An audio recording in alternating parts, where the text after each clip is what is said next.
Alright, I thought I'd do a video on trap modification here. This probably will end up not being a very short video. But anyways, I dug out an old trap that I don't really use a whole lot. I think I have around a half dozen of these, and I don't use them on my K9 line very much. Just because everywhere I trap, we have a high chance of catching a coyote. So I've pretty much transitioned to all 175 Victor Dukes at the smallest, mostly number 2s, Duke 550s, stuff like that. But these traps here, they're Montana 1.5s. They're basically a direct copy of the old Montgomery 1.5 round jaws. And they are a very stout little trap. I'm 30 now. I've had this trap since I was 15, 16 years old, and the springs are still just as strong as the day I bought it. They're a good trap from the factory. A lot of things I like about them, but still a few things that I like to change to make them a better fox trap and help them hold that incidental coyote now and then if one would happen into it. One thing I do that I've already done is right here on the jaw tips, I bubble weld the jaw tips, and that prevents the jaws from getting pulled back through and popping the jaws out on a big dog coyote heaving on the trap. The other thing I like to change about these traps is from the factory, they're swiveled on the end of the frame in that hole. They have a J-hook stuck through that hole attached to the chain, and whatever chain setup anybody likes to run. I don't like that. I prefer to run base plated and center swiveled. So, and there's numerous different base plates you can use. You can buy the base plates from F&T, from Minnesota Trap Line. They're flat stock, they're pre-bent, they come with a D-ring. Very nice base plates. I have a whole bunch of them on a bunch of my traps. But I've started using rod base plates. This has just bent out of a nail, and I bend it myself with a trapper's bender. Weld that on there, and that does the same thing. Very efficient, very cheap, very easy to do. Then I add my own chain setup. I will have, again, nail swivel, bent out of a nail, nut welded on, coming off the base plate. And the reason I use one of these right off the base plate is a lay flat. Makes it easier to bend the trap. From there, it'll be 3 links of American-made number 3 chain to a crunch-proof swivel, 3 more links of chain, another crunch-proof swivel, 18 inches of chain to a super stake. I like running chain super stakes. So, but first modification we're going to do to this is right here. Replace, get out of the shadow here. I'm going to replace the pan, bolt, and nut to a bigger brass bolt and nut. This pan, it's going to be hard to see, but has a lot of slop in it. Right, you can see how much this pan's moving freely. Right there is where I hit tension, then it moves that much, and I hit tension again. That's due to the hole in the pan shank and the pan mounting tabs being bigger than the bolt. It's not a tight fit, so it gives it a lot of slop. So first thing to do is pull the pan off, drill that hole out. I use a 3/16 drill bit, and then install new brass nut and bolt. And then I also stick a washer in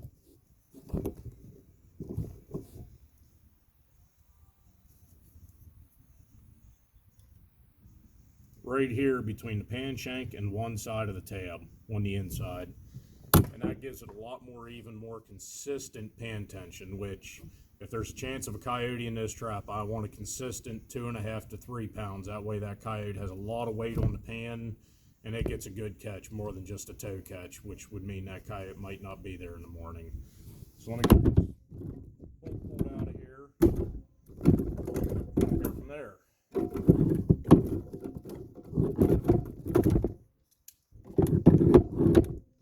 One thing you'll notice about when I'm modifying, I know a lot of guys spend all this money on special tools, S-hook and J-hook tools, special trap spring removal tools, and everything else.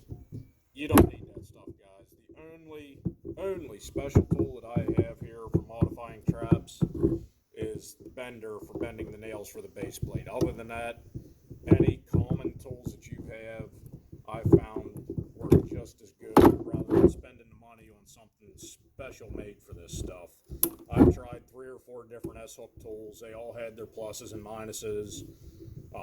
There was one in particular, I can't remember the name of it, that I absolutely hated. Every time I try to close a J-hook or S-hook, it was slipping, slamming shut, and pinching the hell out of my fingers. I took that thing and threw it in a creek. I will not use it anymore. But anyways, so pan's off. So now I'm going to take and drill out the hole here through the tabs, the mounting tabs for the pan.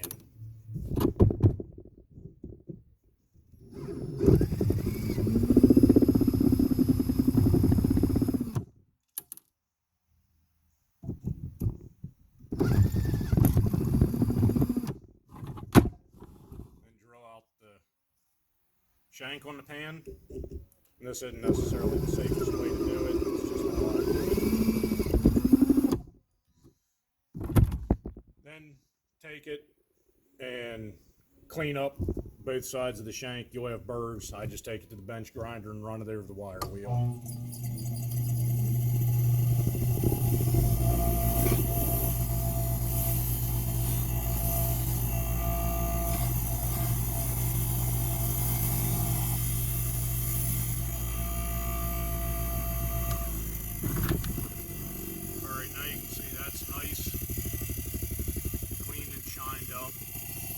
Burrs on it, that'll give a smooth operation of that. So, take and get the washer in there, get the little prick stuck, have to dig it out.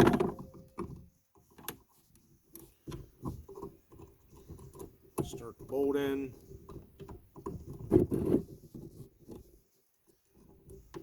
Drop the washer in. These will fit tight. You might have to force them a little bit, but trust me, it will give the pan much better operation. Alright,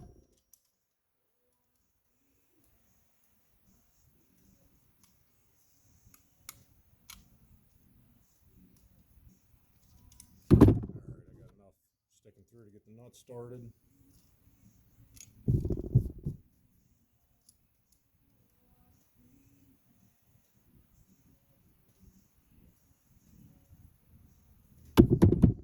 On these, I think they're number 10 brass bolts.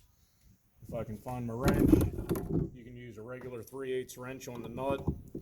Flathead screwdriver makes it really easy.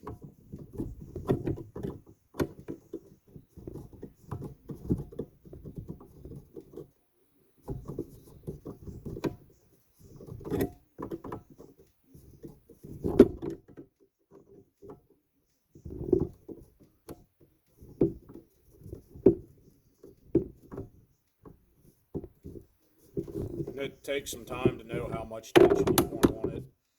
Right now the pan's not free falling, it's right there at almost free falling, so that's going to be a little bit loose for my liking, so I'll run it down just a little bit tighter. Still pretty loose. Tighten it down a little bit more.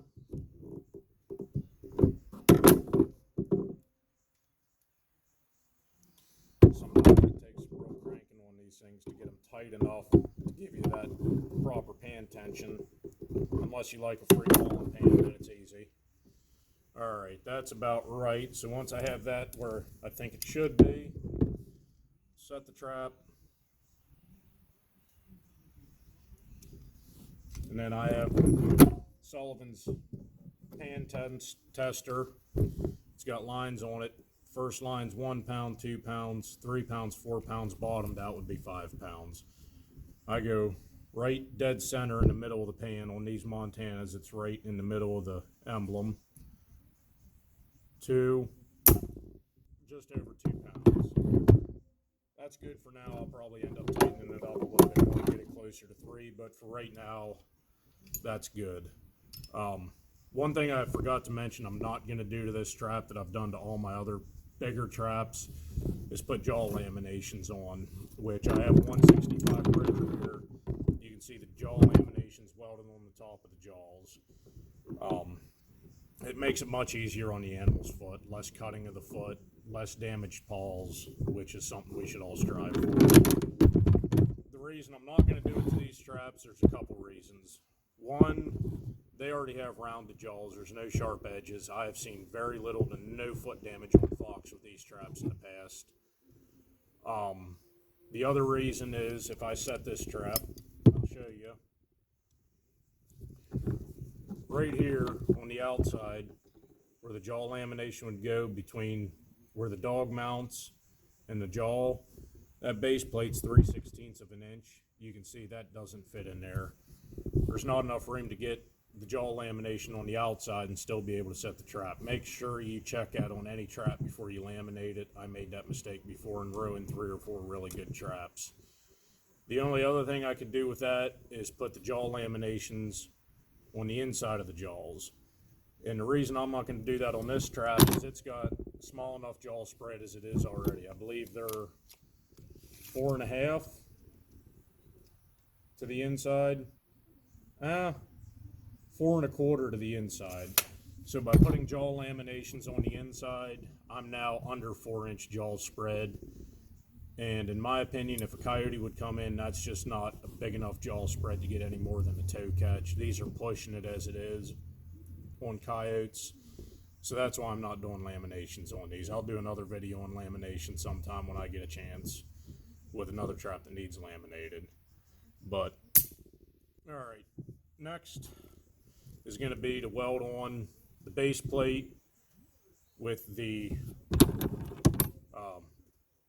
homemade rod spool. I have to dig a J-hook out here because I bent this one a little bit short, so it might be a pain getting the J-hook on it once it's already with the base plate there. And I usually try to all but assemble it just like that before I clamp the base plate onto the trap to weld it. It just makes it easier for me. So get it centered up the best I can. Find a pair of base grips.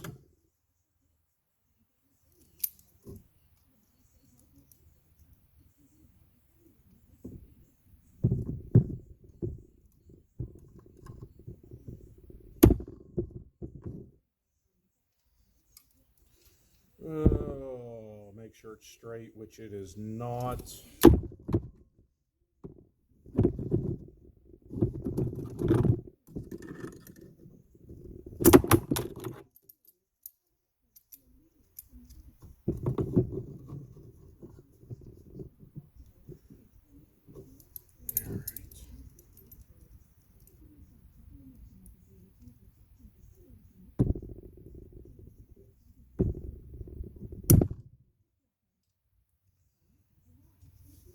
Alright, that's mostly straight there.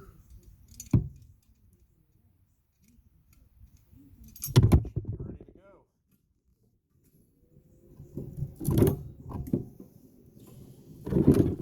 I usually just hook the ground on one end just so I can tack it on the other end to get it to stay still.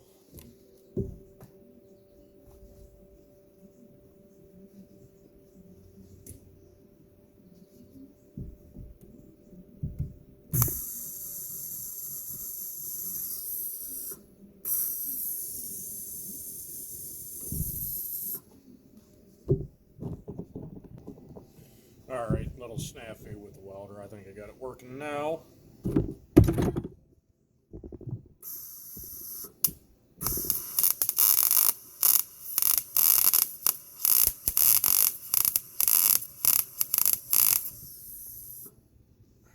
You got it tacked on that end.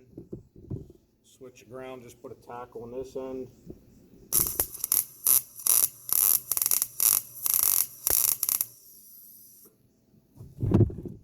Alright, that's tacked on there good.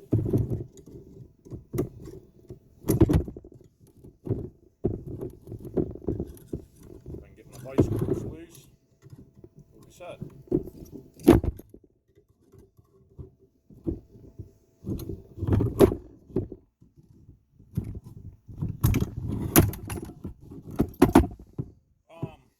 One thing I forgot to mention, a lot of guys suggest taking the springs off. I'm not going to. I never have.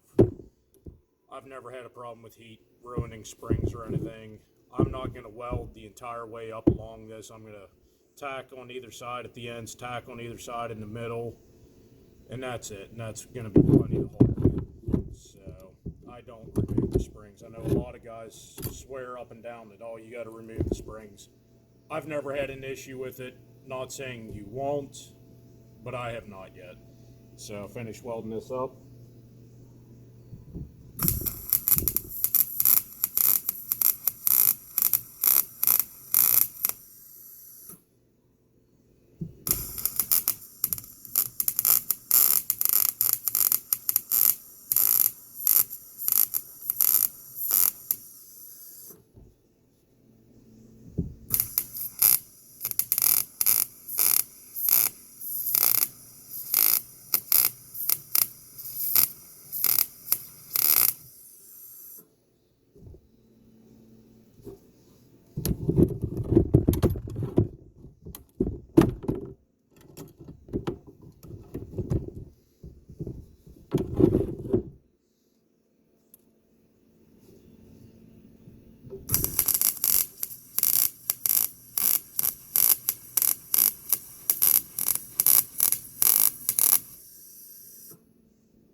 Alright, as you can see, there's the finished base plate welded up and on the trap. Nail swivels on there. So now, pretty much all that's left to do to this trap is install the chain, which I've got everything laid here for. I'll go ahead and assemble the chain over here, let that cool down a little bit, and then I'll clamp it to the trap and weld everything shut. Again, off the nail swivel, I'm going to run 3 links of chain off that J-hook. So I'll start with putting a crunch proof on it, and again, I don't use special tools, no special S-hook bender. I use channel locks. They work just fine. You don't need to spend a bunch of money on special tools, like I said earlier. Crimp that shut. Now that would be the mid-chain center swivel. So off of that, we'll go 3 more links of chain.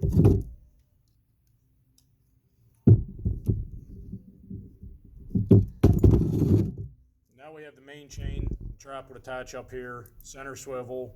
1 more MB crunch proof is going to go down here.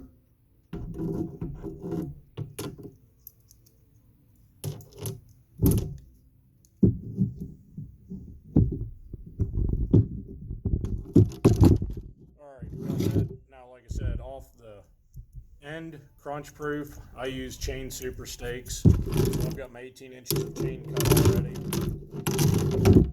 ahead and clamp that on. Then I use, I think they're called the Mighty S hooks. They're the right size for the super stakes. Hook that on the end, clamp it on the end of the chain, and then put your super stake on.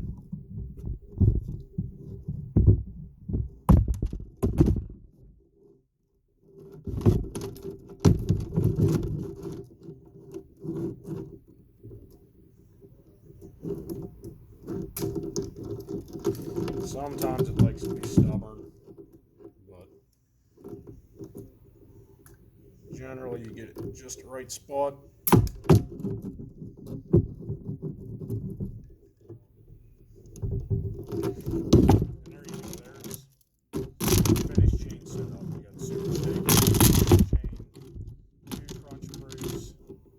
links the chain off the nail sleeve on the trap. Now, I'm in PA, so we've got to run a trap tag.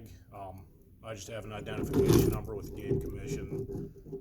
A lot of guys wrap them around the link of chain. I like to wrap them around the swivel. So what I'll do is I'll take it in and do one wrap on it, like that, slide it off. Now you see it's got the bend in it. Stick it through and hook it back like that, and that makes it short enough that you can just wrap it right around the body of the crunch proof swivel. And then I'll take a pair of pliers and just lightly crimp it down. You see it still moves. You can still pull it off, but I've lost no tags to animals fighting the trap, wrapping them around the swivel like that. So now we got the chain setup done, the base plate's welded on, hand bolts done. It's time to clamp the chain setup onto the trap, weld everything shut, and this trap will be done. I weld everything up on my chain setups, every J hook, every S hook, everything gets welded.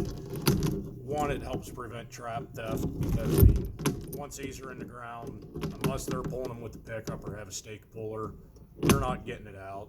So in order to steal my trap, they would need a pair of bolt cutters, because they're not just going to open the J hook. And also, like I said, everywhere I trap, we have a chance of catching a coyote. I don't want to take a chance of losing a coyote due to a J hook J hook or an S hook opening up.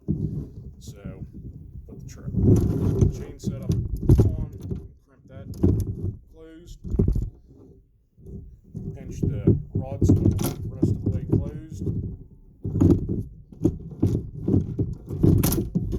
and we'll weld everything up.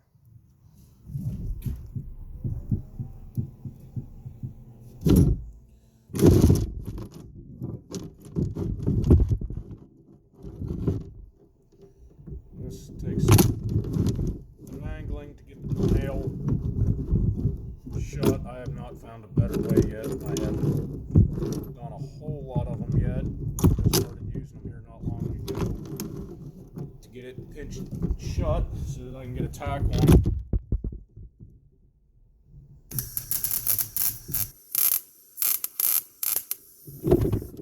Alright, it's tacked on that side.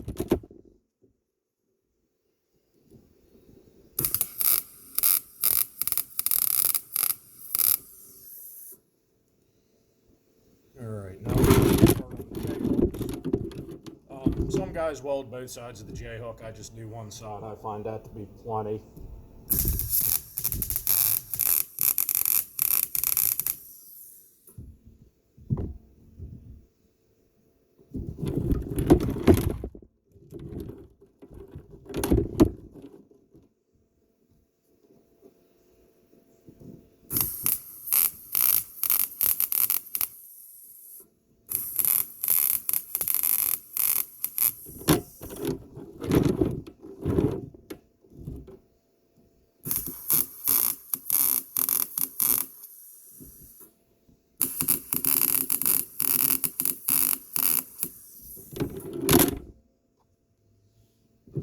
This super glue, that welded as well.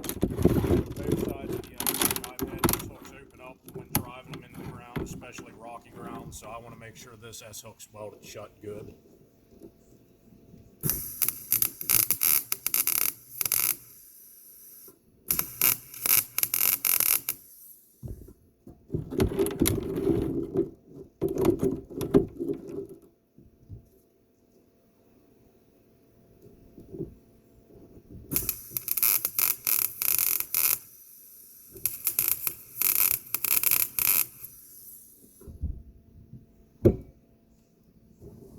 Alright.